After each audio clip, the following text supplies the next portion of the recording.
In this video, I'm going to count down the 10 best places for trail running in Rhode Island.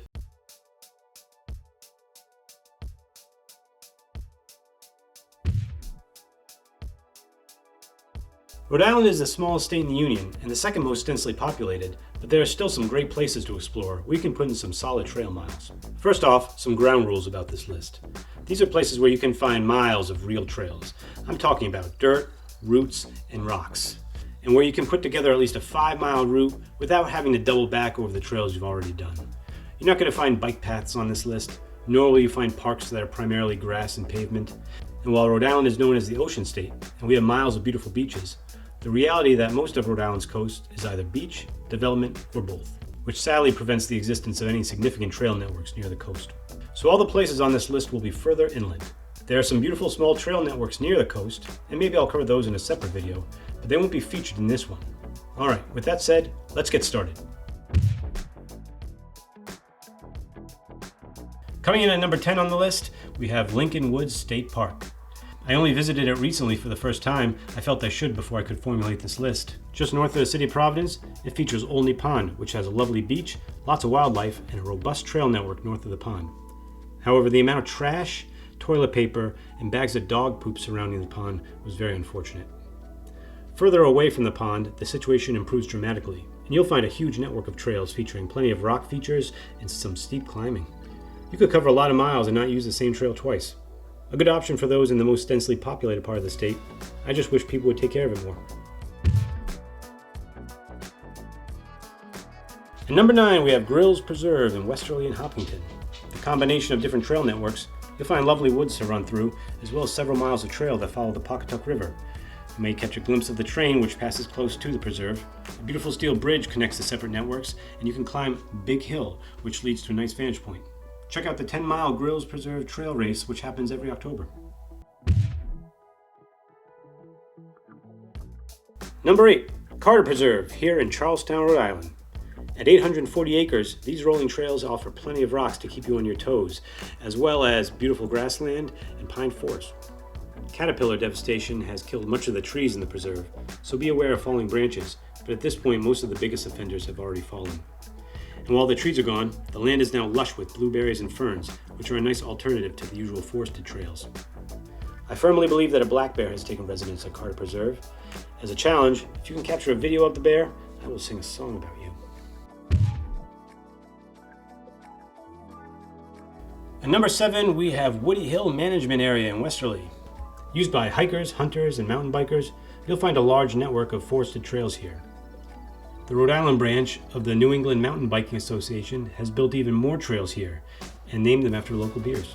They're well marked, crisscross each other, and will keep you on your toes. And the area abuts Wahanita and Bradford Preserves, which offer more trail opportunities. It's a really cool and quiet place to run. Coming in at number 6, it's Tillinghast Pond and Wickaboxet Management Area, located in West Greenwich. Here you'll find trails that encircle the beautiful Tillinghast Pond, including those that run through fields that local landowners generously let people use. A mix of forest and old farmland comprises much of the network, but you also find some big rock outcroppings over on the Wickaboxet side of things. Cool place.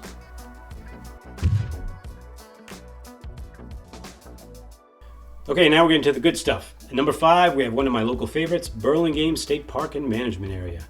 The focal point of this place is the Vin-Gormley Trail, which encircles Watchog Pond. This 8-mile loop features woods, bog bridges, and yes, a bit of pavement. It's the course for the long-standing Little Rhody Runaround Trail Race, as well as last year's inaugural Rhode Island Classic, Sun Up to Sundown race. But in addition to Vin-Gormley Loop, there are plenty of side trails to explore which take advantage of the hilly glacial moraines in this area. Head across the Buckeye Brook Road into North Burlingame, and you'll find old dirt roads and trails that lead down to the Pawcatuck River. At number 4, one of my favorites, Wolf Hill Preserve in Smithfield. Rhode Island doesn't have much in the way of big climbs, but you'll find some good ones here. The trails are wide with plenty of rocks to keep you on your toes, and there's a quarry which is a lot of fun to explore.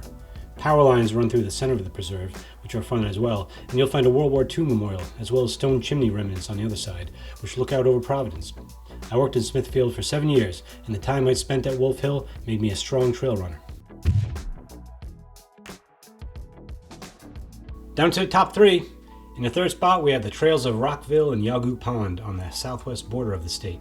A real gem of Rhode Island, these are some of the biggest rocky outcroppings around, including a huge boulder overlooking Long Pond. A few steep sections require scrambling, and when the mountain laurel are in bloom, you can't pick a better place to run.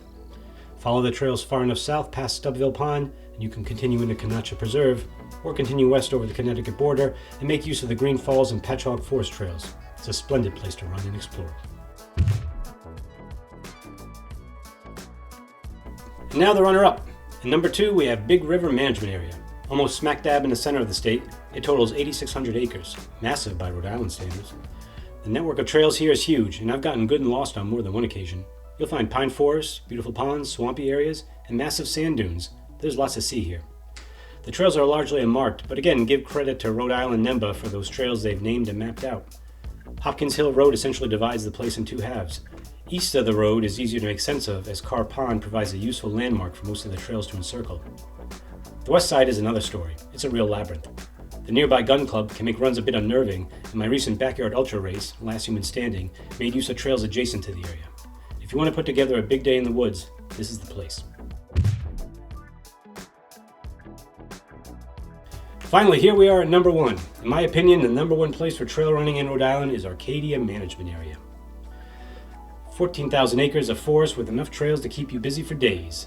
Located over on the western border of the state, it's enjoyed by all who favor outdoor recreation around here. It's one of the few places you can find trails that run along rivers, and from the rushing water of Stepstone Falls to boulder fields and beautiful ponds, Arcadia Management Area offers a lot of variety and a lot of cool trails. And that's why it's my number 1 place for trail running in Rhode Island. So there you have it, my top 10 places for trail running in the smallest state in the Union.